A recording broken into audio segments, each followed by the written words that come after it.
हाथ खुलते ही उसने दोनों हाथों से अपना मुंह थाम लिया और फिर लहराता हुआ अपने कदमों पर खड़ा हो गया। टूटे हुए दांतों को उसने फर्श पर थूका और भराई हुई आवाज में बोला, मैं बता रहा हूं कि मैं सिंधी हूं, तो मेरी बात मान क्यों नहीं लेते? जलाल ने उसकी पुष्ट पर एक जोरदार लात रसीद की और वह लड़खड़ाता हुआ सामने वाली दीवार से जा टकराया। बाहर निकल और बराबर वाले कमरे में देख के कौन पड़ा हुआ है, जलाल को राया। वो कराता हुआ संभला और लड़खड़ाता हुआ दरवाजे से निकल गया। मैं उससे पहले सेल से बाहर जा चुका था। मैंने उसका गिरबान पकड़कर उसे चोपड़ा वाले सेल की तरफ धकेल दिया। वो धक्के के जोर में मुंह के बल फर्श पर गिरते गिरते बचा। सीधे होते ही उसकी नजरें बेहोश चोपड़ा पर पड़ी और उसे दोनों हाथों से अपने सर पीटना शुरू कर दिया। बदमाश की औलाद, औरतों जैसी हरकतें मत कर। अभी तेरा बाप जिंदा है, ये आंखें खोलेगा तो तेरा नाम ही नहीं पूरा शजरा नस्ब बता देगा। जलाल ने उसे फटकारा। मुझे हैरत हुई कि जलाल को वो बात इतनी देर से क्यों याद आई। अगर चोपड़ा को बेहोश न किया जाता तो वो नए कैदी की सूरत देखते ही बहुत कुछ बता सकता था। मुझे बाद में पता चला कि चोपड़ा को नए कैदी की आमद से पहले खामोश करने के लिए जबरदस्ती बेहोश कर दिया गया था, क्योंकि वो बहुत ज्यादा गुलगुपाड़ा मचा रहा था। वो कई घंटे पहले की बात थी और इंजेक्शन के ख्वाब आवर असरात कुछ देर बाद जायल होने वाले थे। चंद सानियों तक अपना सर पीटने के बाद धनी ने कुछ देर के लिए तवक्कुफ किया। वो खामोश खड़ा चोपड़ा का चेहरा तकता रहा। फिर उसने यकायक उसके सीने पर सवार होकर उसके मुंह पर ताबड़तोड़ मुक्के बरसाने शुरू कर दिए। मैंने जलाल की तरफ देखा और वो सर हिला कर रह गया। हमारे लिए वो दोनों कैदी यकसां सलूक के मुस्तहिक थे। एक दूसरे को मार रहा था तो उसमें कोई मुजायका नहीं था। धनी की सरकत के खातिर ख्वाह नताइज बरामद हुए। पैदर पैजराबाद ने चोपड़ा के हवास में ससराहट पैदा कर दी। पहले उसका बदन बंदिशों में कसमसाया, फिर उसने अपनी बोझल आंखें खोलती। शायद उसकी बसारत धुंधलाई हुई थी। वो आंखें खोलकर फौरी तौर पर धनी को नहीं पहचान सका। धनी ने उसके दाहिने जबड़े पर आखिरी जोरदार मुक्का रसीद किया और उसके मुंह पर थूक कर उसके सीने पर से उतर गया। खबरदार जो तूने कुछ कहा। धनी हाँफते हुए दाड़ा। खुद डूबा है, अब अपने साथ सबको ले डूबेगा। विजय, तू यहां? चोपड़ा के होंठों से सरसराती हुई तहज़्ज़ुज़ ज़दा आवाज बरामद हुई। ये नाम उसके दिए हुए 4 नामों में शामिल है। जलाल ने फौरी तौर पर मुझे आगाह किया। मेरे वजूद में इत्मीनान की लहर सरायत कर गई। यह खुशी की बात थी कि हमने किसी बेगुनाह को तशद्दुद का निशाना नहीं बनाया था। चोपी, मैंने तुझे बहुत मारा है, विजय भराई हुई जज्बाती आवाज में चोपड़ा से कह रहा था। मुझे मालूम था कि तू पकड़ा गया है। यह बुरी खबर सुनने के बाद मैं छुप गया, मगर आज मेरी बदकिस्मती ने मुझे घेर लिया। मैं तुझसे मुआफी मांगता हूं। तुझे इस हाल में देखकर मेरा दिमाग उलट गया था। मेरा पूरा मुंह दुख रहा है। चोपड़ा ने अपनी गर्दन झटकते हुए कहा। इतनी बेदर्दी से इन लोगों ने मुझे भी नहीं मारा। मैं तुझसे मुआफी मांग रहा हूं, कह रहा हूं कि मेरा दिमाग उलट गया था। तू मेरा हीरो था। तुझे जीरो बना देखकर मैं अपने ऊपर काबू नहीं रख सका। इन लम्हों में ऐसा महसूस हो रहा था जैसे वो दोनों हमारी मौजूदगी को यकसर भूल गए हों। वो बेतकल्लुफी से आपस में बातें कर रहे थे। इस गुफ्तगू की रोशनी में नया कैदी अपने पुराने दावों पर कायम नहीं रह सका था। मैंने बढ़कर उसके शाने पर हाथ रख दिया और सर्द लहजे में कहा, अब याद आया कि तू कौन है? उसने दाहिने हाथ से अपने रुखसार सहलाते हुए सर झुका लिया और बोला, चोपड़ा की हालत बता रही है कि तुम लोगों ने इससे बहुत कुछ मालूम कर लिया होगा। अब मैं जिद नहीं करूंगा। मेरा नाम विजय है। तू रा का एजेंट है? मैंने वहीं खड़े खड़े अगला सवाल किया। उसने अपना सर असबात में हिला दिया। जुबान से कुछ नहीं बोला। यहां कब आया था? तेरे जिम्मा क्या क्या काम थे? मैंने अपने गुस्से पर काबू रखते हुए तहकीर अमेज अंदाज में पूछा। 2 महीने पहले आया था। मेरे काम वही थे जो यहां से भारत जाने वाले एजेंट करते हैं। चोपड़ा से बात होने के बाद उसके तेवर बिल्कुल ढीले पड़ गए थे, लेकिन वो मेरे हर सवाल का मुख्तसर जवाब दे रहा था, जो एक सीक्रेट एजेंट की तरबियत का बुनियादी खासा होता है। तेरे कागजात वगैरह कहाँ हैं? पासपोर्ट कहाँ है? मुझे फौजियों ने रात के अंधेरे में सरहद पार कराई थी। मेरे कोई कागजात नहीं है। कहाँ रह रहा था? तेरे तीनों साथी कहाँ हैं? मुझे उसके मुख्तसर जवाबात पर गुस्सा आने लगा था। उसकी इस हरकत से मेरे जहन पर सवालों का बोझ बढ़ गया था। मैं ब्लू स्टार होटल में था। दूसरों के बारे में मुझे कुछ इल्म नहीं कि वो कहाँ है। बकवास करता है। बेइख्तियार मेरा हाथ चल गया। थप्पड़ इतना जोरदार था कि वो लड़खड़ा कर चोपड़ा पर जा पड़ा। ये न भूलो कि भारत में भी तुम्हारे कैदी हैं। उसने उठकर मुंह सहलाते हुए कहा, कैदियों के तबादले में कभी न कभी मेरी रिहाई की बारी भी आएगी। मैं वापस जाकर तुम्हारे कैदियों से अपने सारे बदले ले लूंगा। मैं तुम्हारे सवालों के जवाब दे रहा हूं तो मुझ पर हाथ क्यों उठा रहे हो? तुम चारों एक दूसरे के साथी हो। 2 रोज पहले एक होटल में एक साथ रह रहे थे। अब तू कह रहा है कि तुझे नहीं पता कि उन्हें जमीन निकल गई या आसमान खा गया। मैं सच कह रहा हूं। चोपी के पकड़े जाने के बाद हमको अपने लिए खतरा नजर आने लगा था। हम अलग अलग हो गए। एक दूसरे का ठिकाना इसलिए मालूम नहीं किया कि कहीं एक की वजह से चारों न फंस जाए। अब ये न कहना कि रुपोशी के बाद से तुम चारों ने एक दूसरे की सूरत नहीं देखी। चोपड़ा ने फर्श पर पड़े पड़े हाँक लगाई। ये लोग बहुत जालिम हैं, मारते हैं फिर पुचकार कर इलाज मुआवजा करते हैं और दोबारा मारना शुरू कर देते हैं। ये तेरा हुलिया बिगाड़ कर रख देंगे। विजय ने बेचारगी से मेरी तरफ देखा और मैंने बरहमी से कहा, चोपड़ा सही कह रहा है। वो तीनों कहाँ हैं? मुझे नहीं पता कि वो कहाँ हैं, मगर अलग होने से पहले हमने आपस में तय किया था कि रोज 5 से 5:30 बजे तक फ्रेयर हॉल के पार्क में आया करेंगे। जिसको दूसरों से दूर रहना हो या किसी वजह से ना मिलना हो वो वहां ना आए। कल हम चारों वहां मिले थे, आज उसकी नौबत नहीं आई। आज के एक धमाके से जरा पहले तुझे भागते हुए देखा गया था। दूसरा धमाका किसने किया था? मैंने पूछा। मेरे साथ त्रिपाठी था, उसने सहमी हुई मायूसाना आवाज में बताया। दूसरे टाइम बम की जिम्मेदारी राजू और सेठी की थी। विजय, त्रिपाठी, राजू और सेठी। चोपड़ा ने विजय से पहले राह के बाहर से आए हुए 4 हिंदू एजेंटों के यही नाम बताए थे। ये शुबा करने की कोई वजह नहीं थी कि विजय झूठ बोल रहा होगा। वो अपने मिशन की खातिर अपनी जान पर खेल जाने वालों में से नहीं था। उसे अपनी जिंदगी से प्यार था जिसे वो हर कीमत पर बचाना चाहता था। आओ। जलाल बेपरवाही से वापसी के लिए मुड़ गया। नीचे चलते हैं। ये सांड यूं ही खुला फिरता रहेगा? मैंने हैर से पूछा। ये किसी को कोई नुकसान नहीं पहुंचा सकता। कोई गार्ड इसे बांध देगा। ये यहां खुद को जख्मी करके सिर्फ खुदकुशी कर सकता है, हमें कोई नुकसान नहीं पहुंच सकता। जलाल इस इमारत के बारे में सब कुछ जानता था। मैं खामोशी से उसके पीछे हो लिया। तुम अगर जाना चाहो तो अब जा सकते हो। सीढ़ियां उतरने के बाद जलाल ने रुक कर कहा, मैं कुछ देर के लिए यहां रुकूंगा। तुम यहां रुक कर क्या करोगे? एक साथ चलते हैं। हो सकता है कि अव्वल खान का कोई पैगाम आ जाए। मुझे ज़ाब्ते की कुछ कार्रवाई करनी है। अभी तक विजय की गिरफ्तारी कहीं भी रिकॉर्ड नहीं हुई है। इसने अपनी जुबान खोल दी है। मेरा ख्याल है कि यह ताले की मार और दांत टूटने का कमाल था। अब इसका इब्तदाई बयान रिकॉर्ड करना भी जरूरी हो गया है। उसने एक सांस में अपनी कई मजबूरियां गिनवा दी। मैंने उसे हाथ मिलाया और सदफ मैंशन से बाहर निकल आया। मुझे अंदाजा था कि विजय की गिरफ्तारी और बयान को रिकॉर्ड पर लाकर वो अगले दिन राह के बकिया 3 एजेंटों को पकड़ने की कार्रवाई की दाग में डालना चाह रहा था। शहर को मजीद किसी खूनरेज दहशतगर्दी से बचाने के लिए वो कार्रवाई बहुत जरूरी थी। सदर मेंशन से निकलते ही मेरे जहन पर अव्वल खान की फिक्र सवार हो गई। अमरीकी कौंसल खाने की निगरानी के बारे में बातें करते हुए मेरे जहन में दूर दूर तक कोई खतरनाक इम्कान मौजूद नहीं था। लेकिन निक से बात होने के बाद मुझे यूं महसूस हो रहा था जैसे वो लोग आईबी वालों को हटाकर खुद मौत के धाने पर जा बैठे हों। मैंने अव्वल खान को फौरी तौर पर मुतवक्का खतरात से आगाह कर दिया था। मुझे उम्मीद थी कि हालात पर पूरी तरह काबू पा लेने के बाद वो अवलीन फुर्सत में मुझसे बात करेगा, मगर कई घंटे गुजर जाने के बावजूद उसकी तरफ से कोई पैगाम नहीं आया था, जिससे मुझे तशवीश हो रही थी। मैं अपनी तरफ से उसे फ़ोन नहीं करना चाह रहा था। पता नहीं वो किस सिचुएशन में फंसा हुआ था। मेरी फ़ोन कॉल उसकी किसी अहम मसरूफियत में खलल अंदाज हो सकती थी। मैं अपनी तरफ से उसके लिए कोई मुश्किल खड़ी नहीं करना चाहता था। मैं घर पहुंचा तो 11 बज रहे थे।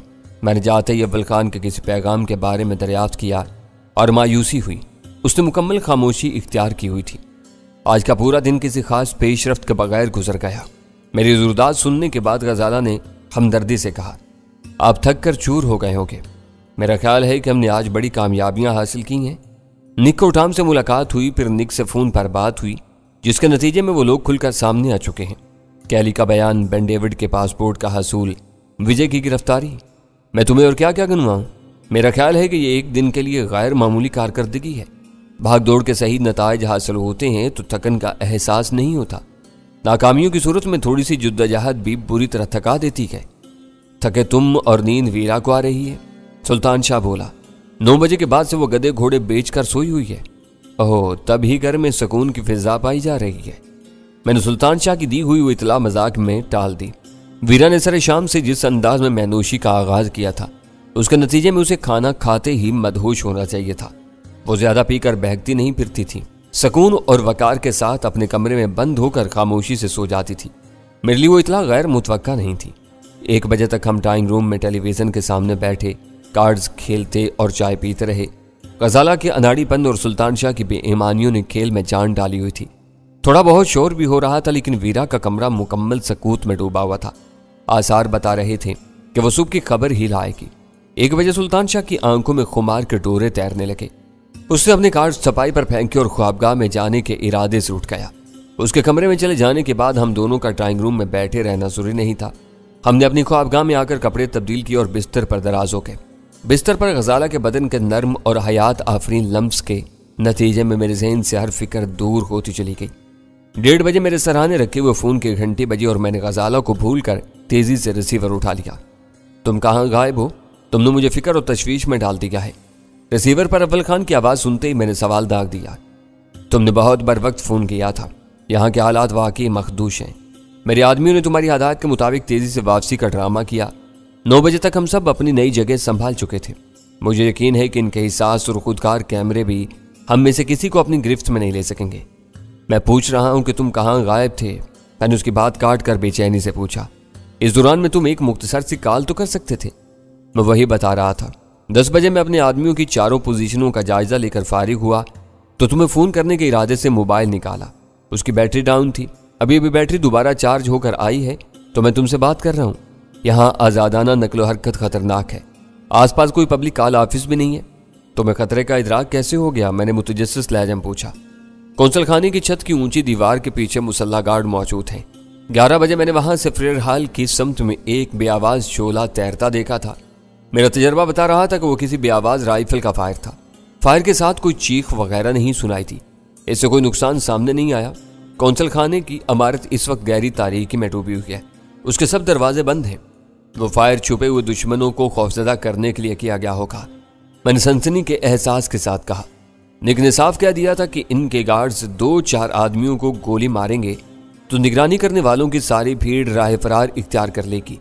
ऐसा कोई उनके सामने नहीं है, इसलिए वो बेजरर फायरिंग भी कर सकते हैं। वो निगरानी करने वालों, देखो अभी अभी वहीं से 2 बेआवाज शोले फिजा में तैरते हुए खाली सड़क की दोनों समतों में गए हैं। कोई बात करते करते उसने अचानक अधूरी छोड़ दी और हैजान ज़दा आवाज में मुझे अपनी ताज़ा मुशाहिदे से आगाह करने लगा। अभी तक फिजा में कोई जवाबी चीख नहीं सुनाई थी। बेआवाज फायरों का मकसद अगर किसी को दहशत ज़दा करना है तो वो बहुत मशाकी से गोलियां चला रहे हैं। इस गुंजान इलाके में इस वक्त भी सन्नाटा है। निशाना कच्चा हो तो भटकी हुई गोली इत्तिफाक से किसी को हलाक या जख्मी भी कर सकती है। तुम्हारा जहन शायद थक गया है। ये गोलियां सिर्फ और सिर्फ तुम लोगों को भगाने के लिए चलाई जा रही हैं। जहां हो वहीं दुब के रहो। इनकी निगाहों में आए तो मारे जाओगे। मैं पूछ रहा था कि इनके हाथ साफ हैं तो ये निगरानी करने वालों से इस कदर खौफजदा क्यों है? आंखें खुली रखो, शायद वो आज बेन डेविड को वहां से निकालने की कोशिश करें। मैंने कहा। वो इमारत मैंने कभी अंधेरे में डूबी हुई नहीं देखी। जब से मेरे आदमियों ने यहाँ का चार्ज संभाला है कई आम गाड़ियां अंदर आई और गई हैं। इनमें से किसी में वो नहीं था। वो इसे ले जाने के लिए आम गाड़ी इस्तेमाल नहीं करेंगे। मैंने सोचते हुए कहा। वो किसी भी गाड़ी के पायदान में लेट कर वहां से निकल सकता है, लेकिन वो ये खतरा नहीं मोल लेंगे। आम गाड़ियों को गोलनी से छल नहीं किया जा सकता है। तुम बुलेट प्रूफ या किसी ऐसी ही साख्त की गाड़ी के निकलने का इंतजार करो। वो नजर आए तो बहुत एहतियात और खामोशी से उसका पीछा करो। हमें उसकी नजरों में आए बगैर ये जानना है कि ऐसी मुश्तबा गाड़ी कौंसल खाने से निकलकर कहाँ जाती है। हम किसी मुकाबले के लिए भी तैयार हैं, लेकिन तुम्हारी हदायत पर अमल किया जाएगा। हम हत्तुल इम्कान किसी तसादुम से गुरेज करेंगे। मैं आज रात तुम्हारी कामयाबी के लिए दुआ गो हूँ। अब तुम अपने काम पर ध्यान दो। मुझे उम्मीद है तुम्हारे मोबाइल की बैटरी रात भर चलती रहेगी। बैटरी की फिक्र न करो, ये कम अज कम 12 घंटे जरूर निकाल लेगी। अव्वल खान ने इस यकीन दहानी के साथ फोन बंद कर दिया। कौंसल खाने की इमारत तारीख थी और इसकी छत पर छुपे हुए निशानेबाज वक्फे वक्फे से बेमकसद चांद मारी कर रहे थे। वो आसार बता रहे थे कि मेरे फोन ने निक के जरिए कौंसल खाने के जिम्मेदारों को खासा हरासां कर दिया था। वो उजरत में बेन डेविड को इस इमारत से निकालने की तैयारियां कर चुके थे। मुझे हैरत हो रही है कि आज आपने अव्वल खान को अकेला छोड़ दिया और खुद यहाँ आराम कर रहे हैं। गजाला मेरे कान के नीचे मनमनाई। मैं सोच रहा था कि वो अपने आदमियों को मामूर करके लौट आएगा, मगर वहाँ के हालात पेचीदा हैं। नकाज के चारों रास्तों की निगरानी की जा रही है। चारों टीमों के दरमियान हम आहंगी के लिए किसी मरकजी कमान की मौजूदगी जरूरी है। अव्वल खान ने वो कमान खुद संभाली है। अगर वहाँ आज रात कुछ होने वाला है तो इसका वहाँ मौजूद रहना बेहतर है। निगरानी दिन रात होती रहेगी। मामला तूल पकड़ गया तो वो कब तक वहाँ बैठा रहेगा? गजाला ने मेरे करीब सरक कर पूछा। वो कोई ना कोई मुतबादल बंदोबस्त करेगा। मेरा दिल कह रहा है कि आज कुछ न कुछ होकर रहेगा। क्या वो कैली को भी इसके साथ ले जाएंगे? गजाला मेरे कान की लो से खेलते हुए बोली। कैली को बाज़ाब्ता तौर पर इनके हवाले किया गया है। इसकी वहां मौजूदगी से इन्हें कोई खतरा नहीं है। वो जख्मी भी है। बेन डेविड अपनी खाल बचाने के चक्कर में उसकी देखभाल नहीं कर सकता। उसे वो रोकेंगे। एक आध रोज में वो इसके पासपोर्ट की वापसी का मुतालबा भी कर सकते हैं, ताकि सफर के काबिल होते ही उसे वापस भेज दिया जाए। आपकी बातों से जाहिर हो रहा है कि बेन डेविड को किसी महफूज मकाम पर मुंतकिल करने के बाद वो उसे बेयारो मददगार छोड़ देंगे। वो अब खुलकर सामने नहीं आएंगे, बस पर्दा रहकर उसे बचाने की हर मुमकिन कोशिश करेंगे। ये बेन डेविड की बदकिस्मती है कि वो जैक के कत्ल में बुरी तरह मुलव्विस हुआ है। कैली के रंगे हाथों की गिरफ्तारी और एतराफ़ के बाद कोई बेन डेविड की बेगुनाही का दावा नहीं कर सकता। वो कह सकते हैं कि मुलजिम और मकतूल दोनों अमरीकी हैं। वो बेन डेविड को अमरीका ले जाकर मुकदमा चलाएंगे। जुर्म पाकिस्तान की सरजमीन पर हुआ है, मुकदमा यहीं चलेगा। यही वाक़या अमरीका में हुआ होता और बेन डेविड यहाँ आकर हमारे हत्थे चढ़ जाता, तब वो अपने मुलजिम या मुजरिम की वापसी का मुतालबा कर सकते थे। अब बात वाज़ेह हो गई। मैं आज तक ये समझ ही नहीं सकी थी कि मुजरिमों की वापसी का मुतालबा किस बुनियाद पर किया जाता है। वो मुतरन्नम आवाज़ में हंसते हुए बोली, मैं समझती थी कि जुर्म कहीं भी हुआ हो, इस पर मुकदमा उसी मुल्क में चलाया जाता है जहाँ का वो शहरी हो। बैनुल-अक़वामी कवानीन वही हैं जो मैंने अभी बताए हैं। ये मुल्कों की मुफाहमत पर मुनहसर है कि खैरसगाली के तौर पर किसी भी मुजरिम को दोस्त मुल्क के हवाले कर दिया जाए। मैंने कदरे तेज़ लहजे में कहा, मेरे बराबर में लेट कर मुझसे कानून सीखने की कोशिश ना करो। इस मैदान में मैं खुद मुब्तदी हूँ। मेरे बालों में उंगलियां फेरो ताकि मुझे सुकून मिल सके। वो सआदतमंद बीवी थी। उसकी गुदाज मखरूती उंगलियां उसी लम्हे मेरे कासा सर को गुदगुदाने लगी। पहले मैं अव्वल खान के फ़ोन के इंतज़ार में जाग रहा था। उसका फ़ोन आया तो मेरी नींद उड़ गई। 2:30 बजे उसका दूसरा फ़ोन आया। उसने हैजान ज़दा और धीमी आवाज़ में बताया कि कौंसल खाने के बगली गेट से छोटी जीप के साइज की एक बख्तरबंद गाड़ी रेंगती हुई बाहर आई थी। उसने अपने एक आदमी के साथ उस गाड़ी का पीछा करने का फैसला किया था। मेरे लिए अव्वल खान के इस हौसला मंदाना फैसले से इख्तलाफ की कोई गुंजाइश नहीं थी। वो खबर बहुत अहम थी। मेरा दुराने खून यक बयक तेज हो गया। मैंने पलट कर देखा तो गजाला मासूमियत से आंखें बंद किए गहरी नींद सो रही थी। मैंने आहिस्तगी से बिस्तर छोड़ा और एक गोशे में जाकर अपने लिए सिगरेट सुलगा ली। आखिरकार वो लम्हात आ ही गए थे जिनके बारे में मेरा दिल गवाही दे रहा था। अव्वल खान साबिक फौजी अफसर था। वो जीप और बख्तरबंद गाड़ी की शिनाख्त में गलती नहीं कर सकता था। अगर वो बख्तरबंद गाड़ी थी तो इसमें बेन डेविड की मौजूदगी करीने कायास थी। मैं कमरे का फर्शी कालीन पर नंगे पांव टहलता और ये सोचता रहा कि इस बख्तरबंद गाड़ी ने शहर के किस हिस्से का रुख किया होगा। मेरे तनिस में इन लोगों के लिए डिफेंस और क्लिफ्टन के रहायशी इलाके इनके मकासद के लिए मौजू तरीन थे। इससे पहले बेन डेविड डिफेंस के B52 बंगले में और फिर क्लिफ्टन के फाल्कन हाउस में रह चुका था। इन इलाकों के मकीनों की बेगानगी और एक दूसरे के मामलात से गैर मामूली लाताल्लुकी की बुनियाद पर गैर मुल्कियों में वो आबादियाँ ज़्यादा मकबूल थीं। अचानक मुझे ख्याल आया कि इस वक्त अव्वल खान अपनी कमीनगाह से निकलकर अमरीकी बख्तरबंद गाड़ी के पीछे लग चुका था। उसे कोई मजबूरी दरपेश नहीं थी। उसके साथ उसका एक मुआवन मौजूद था। मुझे किसी जहमत से 2-4 किए बगैर फ़ोन पर उससे बात कर सकता था। कमरे से बात करने की सूरत में गजाला की नींद खराब होने का इम्कान था। मैंने इस पर एक निगाह डाली और खामोशी से ख्वाबगाह का दरवाज़ा खोलकर दबे कदमों बाहर निकल गया। कमरे का दरवाज़ा एहतियात से बंद करके मैं सीधा ड्राइंग रूम में पहुंचा और अव्वल खान का मोबाइल फ़ोन नंबर मिलाने लगा। तुम कहाँ हो? बख्तरबंद गाड़ी किधर जा रही है? मैंने उसकी आवाज़ सुनते ही सवाल किया। गाड़ी की रफ्तार सुस्त है। वो मेट्रोपोल होटल वाले चौराहे से बाएं तरफ मुड़कर सीधी जा रही है। अव्वल खान की आवाज़ सपाट और पुरसकून थी। गाड़ी निकलते हुए मैंने विंडशील्ड के पीछे 2 आदमियों की झलक देखी थी। पूरी गाड़ी खाकस्तरी रंग की फुलादी चादरों से ढकी हुई है। कुछ नहीं कहा जा सकता कि इसके पिछले हिस्से में कितने आदमी हैं। गाड़ी की समत के बारे में जानते ही मुझे ख्याल आया कि वो बाथ आइलैंड की तरफ जा रहे थे। PIDC के पुल के दूसरी जानिब वाक़े उस आबादी के बाद हिस्से भी वीरानी की हद तक पुरसकून थे। मैं अव्वल खान से कुछ कहने भी नहीं पाया था कि तवक्कुफ के बाद उसकी आवाज़ दोबारा आने लगी। अब्दुल्ला हारून रोड और क्लब रोड से गुजरने के बाद अब वो गाड़ी चौधरी खलीक जमान रोड पर बाएं तरफ मुड़ी है। उसकी रफ्तार गैर मामूली हद तक सुस्त है। अब उन्होंने फिर बायां इंडिकेटर चला दिया है। शायद वो कराची क्लब से पहले वापस अपनी इमारत की तरफ जा रहे हैं। वो इलाके की रैकी पर निकले हैं। सुस्त रवि के साथ वो कुर्बो जवार का जायजा ले रहे हैं। आसपास का चक्कर लगाकर वो गाड़ी शायद दोबारा अंदर चली जाए। मेरा और उनका दरमियानी फासला खतरनाक हद तक कम है। मैं इनके पीछे नहीं जा सकता। सीधा जा रहा हूँ। आगे से घूमकर दोबारा अपनी जगह पर पहुँचता हूँ। मैं लाइन होल्ड कर रहा हूँ। वहाँ पहुँचकर मुझे सिर्फ इतना बता देना कि वो गाड़ी अंदर गई या कहीं और निकल गई।